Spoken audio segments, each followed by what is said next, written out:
BUMN ternyata sempat memanggil direksi Bank Bukopin. Wakil Menteri BUMN 2 Kartiko Wirjoatmojo mengatakan pertemuan tersebut ditujukan untuk memeriksa laporan keuangan ini sebagai bagian dari laporan anak usaha kepada pemegang sahamnya. Ia pun juga menampik pertemuan itu ada hubungannya dengan masalah kepemilikan.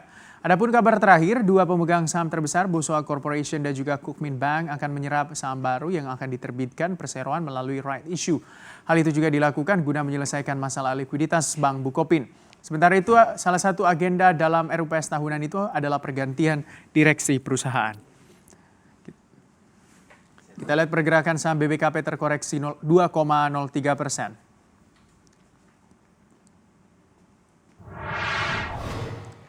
Hari ini Bank Bukopin melakukan rapat umum pemegang saham, pergantian pengurus menjadi salah satu agenda rapat umum. Informasi selengkapnya akan disampaikan oleh Tito Bosnia. Selamat siang Tito, bagaimana jalannya rapat umum pemegang saham kali ini? Adakah pergantian di rut baru?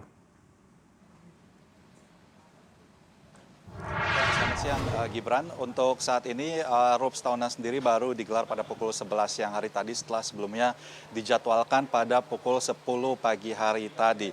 Dan tentunya agenda utama yang akan menjadi agenda RUPS tahunan dari Bank Bukopin diantaranya persetujuan laporan keuangan untuk tahun 2019 serta penggunaan laba dari tahun buku 2019 dan pergantian susunan pengurus perusahaan. Hingga saat ini kami belum dapat memberikan informasi terkait dengan rencana atau nama-nama yang akan menjadi pengurus baru dalam perseroan. Di mana namun kami mendapatkan informasi Gibran di lapangan bahwa rencananya Bank Bukopin akan mengangkat Rifan Ahmad Purwantono sebagai Direktur Utama menggantikan Eko Rahman Syah Gindo yang telah mengundurkan diri, serta rencananya akan mengangkat Sabto Amal Damandari sebagai Komisaris Perseroan. Namun hingga saat ini kami masih akan memastikan kepastian dari informasi tersebut.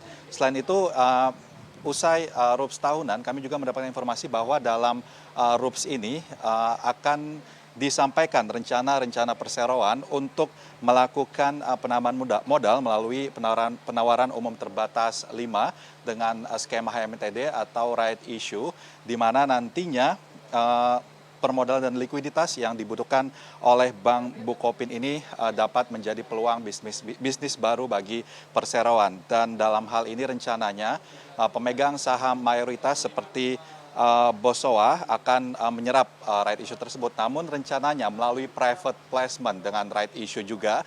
Rencananya ini Kukmin Bank selaku pemegang saham perseroan sebesar 21,99% berencana untuk menjadi pemegang saham mayoritas di atas 51%. Hal ini seiring dengan pernyataan dari Otoritas Jasa Keuangan yang menyatakan bahwa Kukmin Bank asal Korea Selatan ini telah menyetorkan dana sebesar 200 juta dolar Amerika Serikat untuk membantu likuiditas perseroan melalui escrow account. Dan nantinya untuk proses saat ini sedang dilakukan finalisasi secara legal dan administratif yang nantinya perlu adanya persetujuan dari OJK kembali. Dan terkait dengan RUPS tahunan ini, pihak dari ada beberapa pemegang saham mayoritas maupun minoritas dari perseroan yang tidak hadir, namun menunjuk technical assistance dari Bank Rakyat Indonesia seperti PT Bosowa Corporindo yang saat ini masih memegang 23,39% dari saham BBKP ini dipastikan tidak menghadiri RUPS tahunan dan menunjuk BRI sebagai technical assistance sesuai dengan rekomendasi dan surat dari Otoritas Jasa Keuangan. Selain itu ada juga pemegang saham dari Koperasi Pegawai dan Pensiunan Bulog Seluruh Indonesia atau Kopelindo yang memiliki saham perseroan sebesar 5,26% serta Kementerian BUMN yang memiliki saham Bank Bukopin sebesar 8,9% yang menunjuk Bank Rakyat Indonesia sebagai technical assistance dan juga memiliki keleluasaan dalam RUPS tahunan hari ini, di mana Bank BRI yang ditunjuk sebagai technical assistant ini menunjukkan bahwa dan mengonfirmasi bahwa Bank BRI ini tidak akan mengakuisisi saham dari Bank Bukopin seperti sebelumnya isu yang telah beredar, namun nantinya Kukmin Bank berencana akan menjadi pemegang saham mayoritas di perseroan atau Bank Bukopin ini. Kembali ke Anda di studio, Gibran. Terima kasih Tito Bosnia, jurnalis CNBC Indonesia.